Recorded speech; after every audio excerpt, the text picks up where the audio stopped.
Ladies and gentlemen, Klæyr Uայnlendë.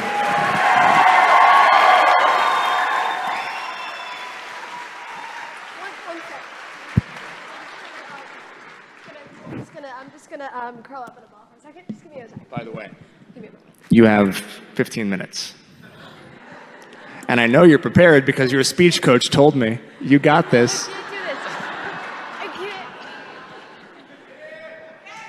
Hi!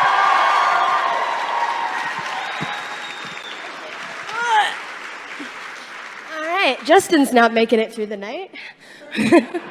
Have fun strangling him in his sleep with my oxygen tube. Okay, hi. Wow. I don't know if you guys know this, but I literally cannot see any of your faces. Like, it's so blinding up here. It's kind of nice, actually. I'm just, like, talking to the light here. Okay. Hi. As you all saw, my name is Klæyr Uænlendë. I'm 18 years old. I have something called cystic fibrosis. And I do have only a few years left to live. I mean, that's how the doctors see it. But honestly, that doesn't matter to me. And I'm not saying that to be a Pollyanna. And, you know, I'm not going to be up here talking about death the whole time. But I know you guys are probably all thinking it because it's what happens when you have a sick kid come up on stage. So let's get the whole, like, death thing just, like, out on the table here, right? I was told I have 2 years to live. But I was also told when I was a baby I wouldn't live past 10, and then I did. Then I was supposed to die at 13, and I almost died at 13 and was in a coma for a few weeks. And, you know, that was crazy, but I survived. And, you know, and now I'm supposed to live until 20, and I'm 18. But I'm, you know, just doing whatever I can. And I honestly can tell you that I don't care about that. I don't care. And not because, I don't care about that because death is unavoidable and imminent, right? It is entirely out of our control.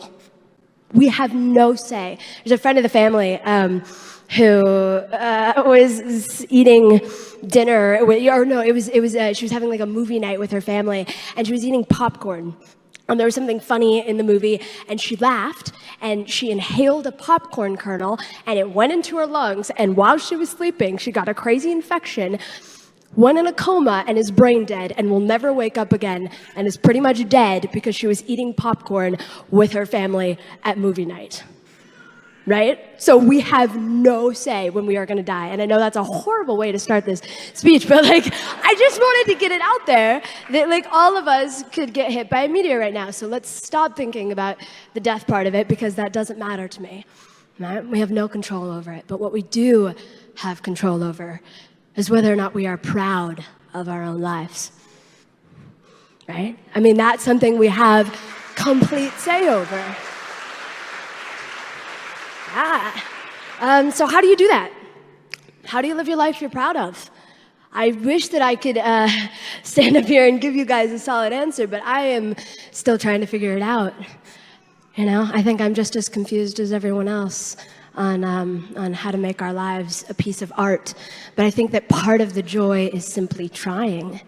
You know, part of the joy is putting energy into seeing the beauty in your own life.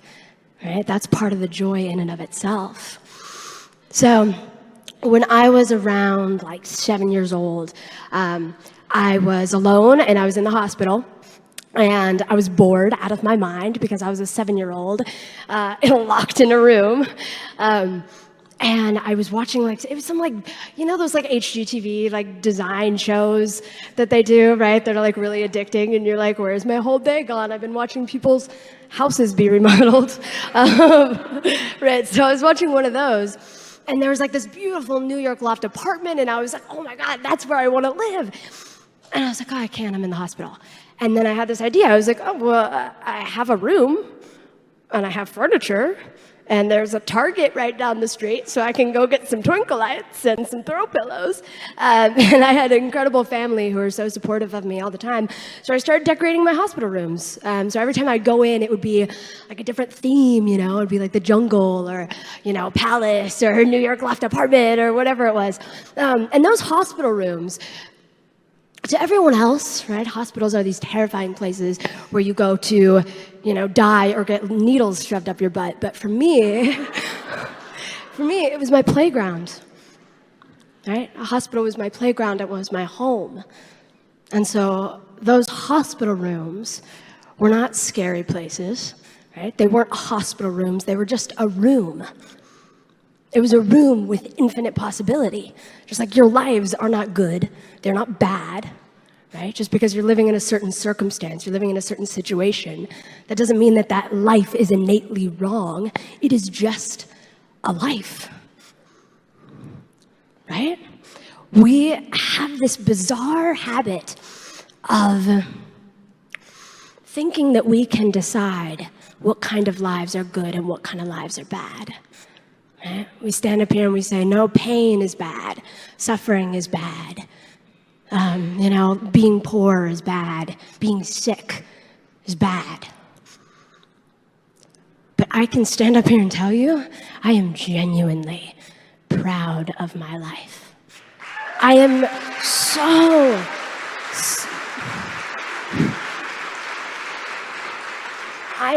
so proud to be alive. And again, I don't say that as a Pollyanna. I'm not saying that I don't feel pain. I'm not saying that I don't feel sadness and suffering and loneliness, because that's what it means to be a human being, is we feel. But I'm saying that that pain and that loneliness and that sadness is beautiful. Because let's take a moment and let's think, what is pain? Now, on a science level, what is pain? It is electrical firings in this human machine. It is the brilliance of the universe, right? When you have a thought, what's going on in your brain? It's positive ions being surged into a tiny little a little neuron in your brain and causing floodgates to open, and then there's a charge of electricity that goes through that neuron and it squirts out these little tiny chemicals that bounce to the other neuron, and then it bounces back and you have a thought. That's freaking weird. No, it's weird that is, so that's what pain is. And that's incredible. It's incredible that we feel pain. It's incredible that we feel sadness and loneliness. It is beautiful. So if we're going to be here and we're going to be at an event called Life is Beautiful, and we're going to sit around and we're going to talk about, how wonderful all the good stuff is and how beautiful all of life is, but yet you're going to say that my life is less beautiful than yours because I'm sick, I'm going to tell you, you're all crazy. No, you...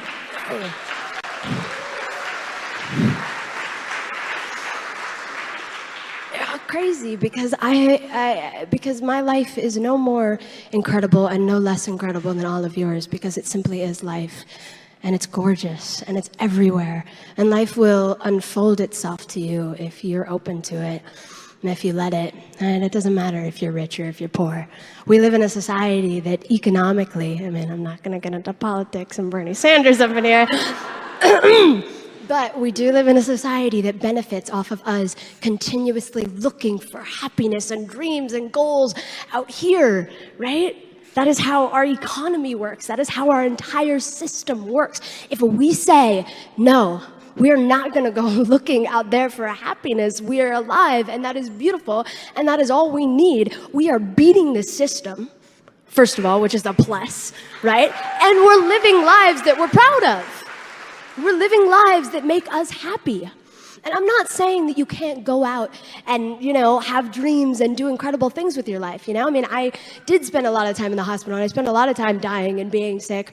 And I did have dreams to go out into the real world and be a public speaker and, and travel. I love the thought of traveling. But the thing is, you cannot go out into life and try and find things that are going to make you happy. You have to be okay where you are if you're going to ever be okay with what you have. I said that at my first talk when was that loud for a second? I said that was my first talk when I was 14 years old. I said, you're never going to be happy with what you get unless you're happy with what you have. And it still rings very true, because we need to be inspired by the world that we live in. if we're going to do anything. We can go out and have dreams. We can go out and conquer the world and explore everything that it has to offer. But we first have to be so inspired by the way it is right now. That has to be what drives you. It's like how an artist loves the paper that it paints on, right? Artists look at their page and go, wow, look at how perfectly made this paper is. Look at how incredible these brushes are, and the bristles on this brush are so great, and the colors in that paint, and then they paint something. And that's what you have to do with your life. You have to look at all of it, all of the pain, all of the loneliness, all of the beauty, all of the friendship and the family, and and the sickness and the health, and you have to lay it all in front of you, and you have to say, okay, this is what I have to work with. This is what I have. It's all wonderful, and what can I make with it? So, is that good?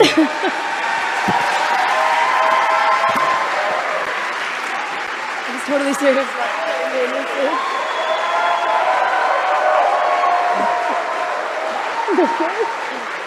I'm just like pass out. Klæyr Uայnlend, everybody.